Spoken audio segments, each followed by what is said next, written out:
नमस्कार, जनतंत्र टीवी देख रहे हैं आप। आपके साथ मैं हूं संतोष कंगवार। बुलेटिन की शुरुआत करेंगे। मुख्यमंत्री पुष्कर सिंह धामी ने चमोली जिले के आपदा प्रभावित क्षेत्रों का जायजा लेने के बाद कलेक्ट्रेट सभागार में जिला स्तरीय अधिकारियों के साथ आपदा राहत कार्यों की समीक्षा की।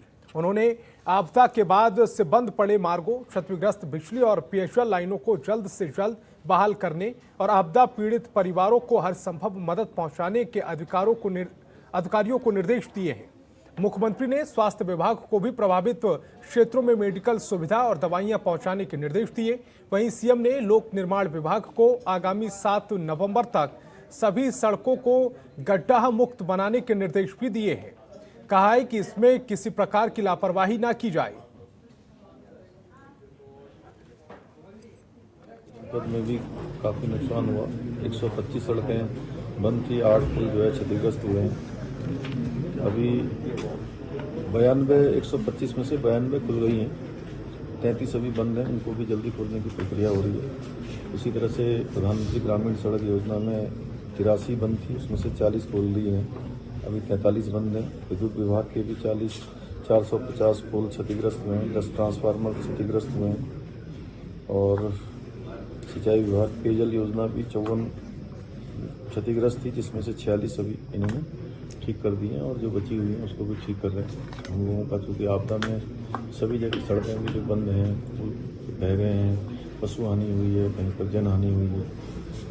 सभी में हम लोगों का प्रयास है कि जल्दी से जल्दी हम लोग पुनः जो है अपने सामान्य जीवन में आए। और माननीय प्रधानमंत्री जी का भी लगातार यहाँ के लिए फोकस है, वो भी हमारा मनोबल लगातार बढ़ा रहे हैं। माननीय गृह मंत्री जी स्वयं रात को चलकर 1:30 बजे यहाँ पहुँचे थे और पूरे उत्तराखंड का उन्होंने हवाई सर्वेक्षण किया था 2 घंटे का। उसके बाद यहाँ पर आपदा से संबंधित जो बैठक है वो बैठक करी थी और बैठक करने के बाद भारत सरकार की टीम भी आज आ गई है, वो पूरी क्षति का आकलन कर रही है। हमारा प्रयास है कि जल्दी से जल्दी सभी लोगों के लिए सामान्य स्थिति पैदा हो। उसके लिए हम लोग स्वयं जो है सभी जगह पर जा रहे हैं, सभी जगह मॉनिटरिंग कर रहे हैं। और मुख्यमंत्री पुष्कर सिंह धामी पौड़ी और चमोली जिले में आपदाग्रस्त इलाकों के दौरे पर पहुंचे। सीएम पहले चमोली के डुंगरी गांव पहुंचकर आपदा में लापता लोगों के परिजनों से मुलाकात की और उन्हें ढांढस बंधाया है और ग्रामीणों को हर संभव मदद का आश्वासन दिया है। इस दौरान ग्रामीणों ने बताया कि 18 अक्टूबर को गांव के 2 लोग भारी बारिश के दौरान पानी लाइन ठीक करने गए थे, लेकिन अभी तक वो लापता है।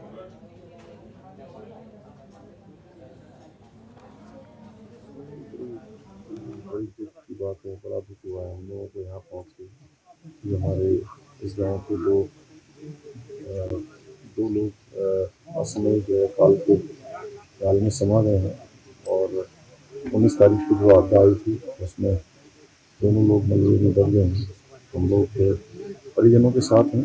इस दुख की घड़ी में हर संभव सरकार की तरफ से हम उनके साथ खड़े हैं। जो भी सहायता होगी हम लोग करेंगे। छोटे छोटे उनके बच्चे हैं, उन बच्चों का भी भविष्य में जो है हर प्रकार से देख रेख हो, उसको हम लोग चिंता करेंगे। अभी हमारा लक्ष्य है कि सबसे पहले वो बॉडी हमारी रिकवर हो, क्योंकि सारे रास्ते अभी बंद हैं। हम लोग आज मीटिंग करने वाले हैं, मीटिंग के बाद इसमें देखेंगे कि कैसे रास्ते बनेंगे। और चमोली के बाद पौड़ी पहुंचे मुख्यमंत्री पुष्कर सिंह धामी का जिला मुख्यालय में बीजेपी कार्यकर्ताओं ने स्वागत किया है। सीएम ने इस दौरान आपदा में मरने वालों के लिए 2 मिनट का मौन रखा। सीएम ने विकास भवन सभागार पौड़ी में आपदा और विकास कार्यों की समीक्षा बैठक भी की है। इस दौरान उनके साथ आपदा प्रबंधन मंत्री डॉक्टर धन सिंह रावत, पर्यटन मंत्री सतपाल महाराज, पौड़ी विधायक मुकेश कोहली भी रहे।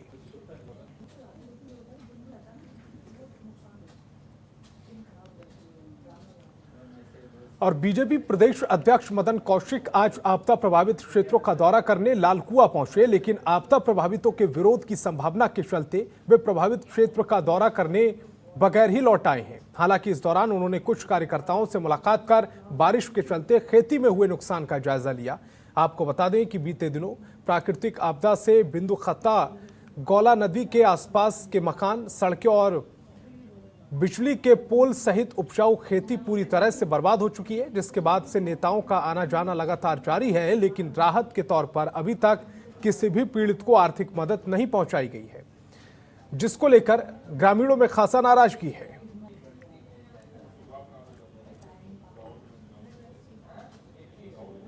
विधानसभा में विधायक जी के, जिलाध्यक्ष जी के और अपने प्रमुख नेता ने सब क्षेत्र का मैं भ्रमण किया है। बड़ी मात्रा में यहाँ फसल का नुकसान है। ये सही है कि वन भूमि होने के कारण जो मुआवजा वाली स्थिति थी उस पर मैंने विधायक जी से चर्चा की है। किसी को भी कोई रास्ता निकाल के इसका हम लोग समाधान निकालेंगे कि सबको उनकी फसल के हुए नुकसान का मुआवजा मिल जाए। 3 मकान क्षतिग्रस्त हुए, उनके बारे में भी मैंने कहा वो रास्ता भी हम लोग कुछ निकाल के मुख्यमंत्री से बातचीत करके समाधान कराएंगे। में जिस प्रकार का इस आपदा के कारण दिक्कतें आई हैं, भारतीय जनता पार्टी ने अपने सारे कार्यक्रम स्थगित करते हुए सभी कार्यकर्ताओं को प्रभावित क्षेत्र में प्रभावितों के बीच में जाकर जो भी मदद की आवश्यकता उसकी पूर्ति करने के लिए कहा गया है। सारे जिलाध्यक्षों से बातचीत करके जो आवश्यकता होगी कल से वो सारी भी व्यवस्था हम लोग करा रहे हैं। और उत्तराखंड में आई आपदा के बाद अब राहत और बचाव कार्य लगातार जारी है और इसी को लेकर लगातार कोशिशें भी की जा रही हैं। सूबे में मुख्यमंत्री के साथ साथ कई मंत्री भी यहां पर कोशिशें कर रहे हैं। इस बीच कांग्रेस भी आपदा प्रभावित इलाकों का दौरा कर रही है। आज जसपुर दौरे पर पहुंचे नेता प्रतिपक्ष प्रीतम सिंह ने केंद्र और राज्य की बीजेपी सरकार पर निशाना साधा। उन्होंने कहा कि जिन लोगों ने इस आपदा में परिजनों को खोया है उन्हें केंद्र सरकार और राज्य सरकार 10 लाख का मुआवजा दे। साथ ही उन्होंने कहा कि केंद्रीय गृह मंत्री यहां पर आए हैं और आपदाग्रस्त क्षेत्रों का हवाई दौरा किया है, लेकिन राज्य सरकार ने कोई पैकेज की घोषणा नहीं की। उन्होंने कहा कि उत्तराखंड सरकार के हाथ खाली हैं, ऐसे में केंद्र सरकार को राज्य सरकार की मदद करनी चाहिए।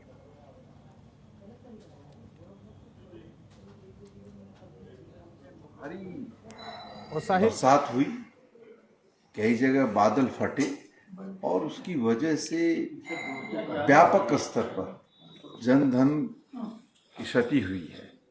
और मैं राज्य सरकार से भी कहना चाहता हूँ, केंद्र की सरकार से भी कहना चाहता हूँ कि जिन लोगों ने अपने परिजनों को खोया है कम से कम उन्हें 10 लाख रुपए का मुआवजा देना चाहिए ताकि वो परिवार फिर से अपने पैरों पर खड़े हो। हम समझते थे कि सरकार निश्चित रूप से भी आपदा में राज्य सरकार को कोई पैकेज देगी। गृह मंत्री कल आए, उन्होंने हवाई सर्वेक्षण किया लेकिन कोई पैकेज की घोषणा नहीं की। उत्तराखंड में बारिश और भूस्खलन से पैदा हुए हालात का जायजा लेने के लिए विपक्ष के नेता भी आपदा प्रभावित इलाकों में पहुंच रहे हैं। कांग्रेस के वरिष्ठ नेता हरीश रावत आपदाग्रस्त इलाकों के दौरे के दौरान ऊधम सिंह नगर और रुद्रपुर पहुंचे हैं। वहां स्थानीय लोगों से मुलाकात करने के बाद उन्होंने हालात को लेकर अफसोस जाहिर किया। यही नहीं, यहां पीड़ित लोगों की आर्थिक मदद और नागरिक सुविधाओं की बहाली को लेकर पूर्व मुख्यमंत्री हरीश रावत ने 5 दिनों का अल्टीमेटम देते हुए कहा है इसके बाद यहां आकर उपवास करने लगेंगे।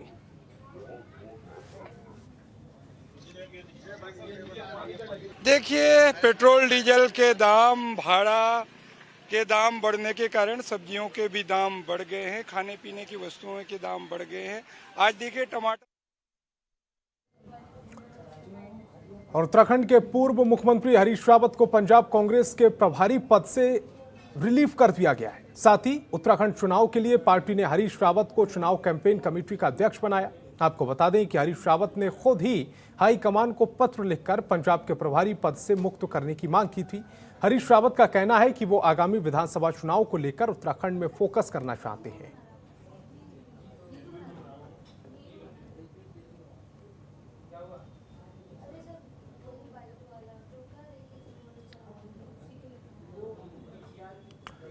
और मसूरी में शहीद स्थल झूलाखर देश के गृहमंत्री अमित शाह के जन्मदिवस के मौके पर कंबल वितरण कार्यक्रम का आयोजन किया गया, जिसमें मसूरी विधायक और कैबिनेट मंत्री गणेश जोशी ने गरीबों और जरूरतमंद लोगों को कंबल बांटे। इस दौरान गणेश जोशी ने कहा है कि प्रदेश में आई भीषण आपदा के अमित शाह का जन्मदिवस सादगी से मनाया जा रहा है, वहीं शाह के जन्मदिन पर गरीबों की मदद की जा रही है।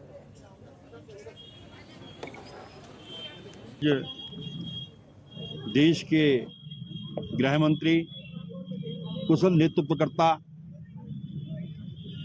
दृढ़ इच्छा शक्ति के प्रतीक, जिन्होंने पिछले 10 साल के अंदर भारतीय जनता पार्टी को ऊंचाइयों पर पहुंचाया है, ऐसे हमारे महान नेता केंद्रीय गृह मंत्री अमित शाह जी का जन्मदिन है।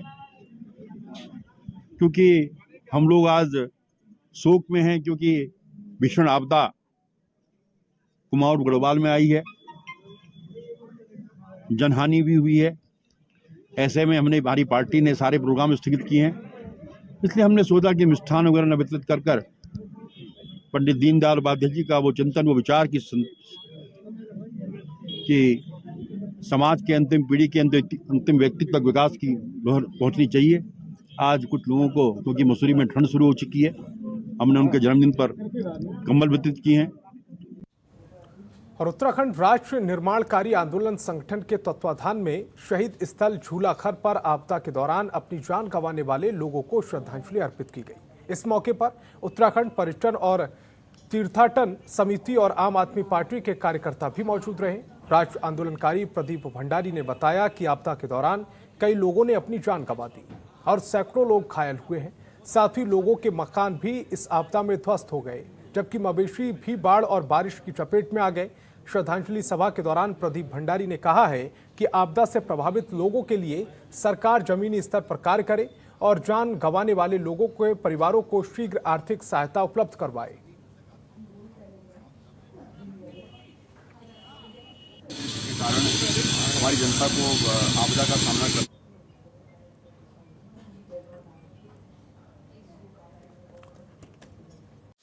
खबरों के निष्पक्ष विश्लेषण के लिए सब्सक्राइब करें Janatantra TV and press the bell icon. Never miss any update.